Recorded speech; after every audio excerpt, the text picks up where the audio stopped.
Good morning বন্ধুরা, কেমন আছো সবাই? আমার নতুন একটা ব্লগে তোমাদের স্বাগত। আজকে রথ, তোমাদের সবাইকে জানাচ্ছে রথযাত্রার অনেক অনেক শুভেচ্ছা। প্রভু জগন্নাথের কৃপায় তোমরা সবাই খুব ভালো থেকো, সাবধানে থেকো, সুস্থ থেকো। আজকে রথের জন্য আমার রান্না হচ্ছে আজকে নিরামিষ।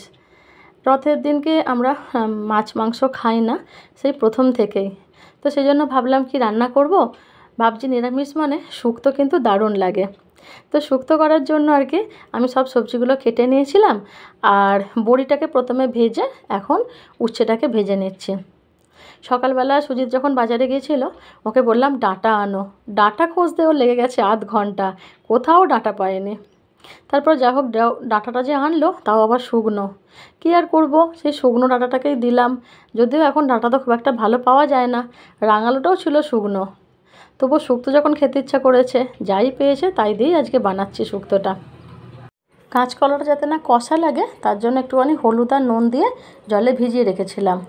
এবার আমি কড়াতে তেল দিয়ে কাঁচকলা, আলু, রাঙালুটাকে হালকা করে ভেজে নিচ্ছি। এই শুক্তো করার জন্য মাকে সকালবেলায় ফোন লাগিয়ে দিয়েছিলাম।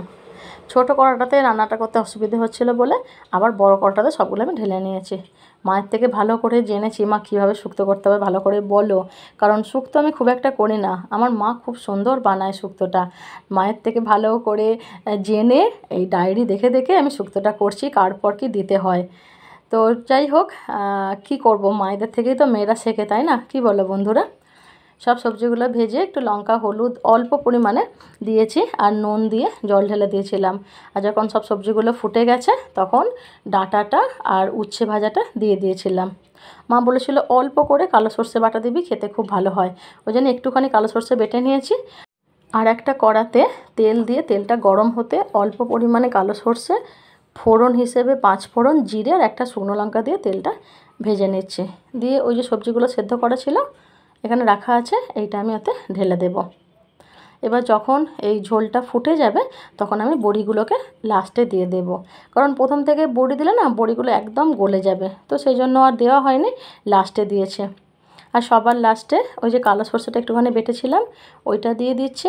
আর নামাবার আগে একটুখানি ধনে গুঁড়ো, ধনেটা বাটলেও হতো কিন্তু গুঁড়ো ছিল বলে আমি আর বাটিনি, ধনে গুঁড়ো দিয়ে দিয়েছি। আর একটু শুক্তো মশলা আর সামান্য পরিমাণ চিনিও দিয়েছি, ওটা দেখানো হয়নি।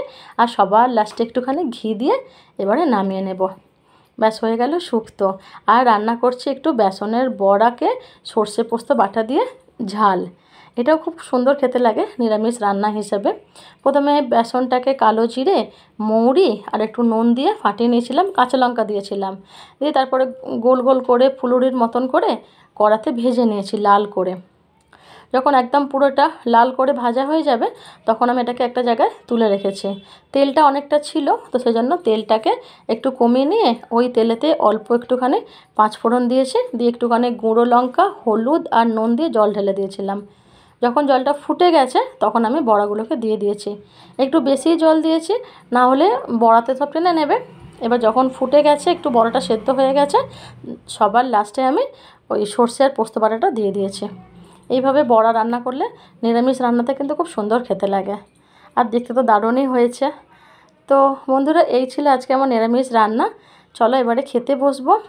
আর যদি আমার এই ভিডিওটা ভালো লেগে থাকে তাহলে একটা লাইক করে পাশে থেকো। সবাই ভালো থেকো, সাবধানে থেকো, সুস্থ থেকো।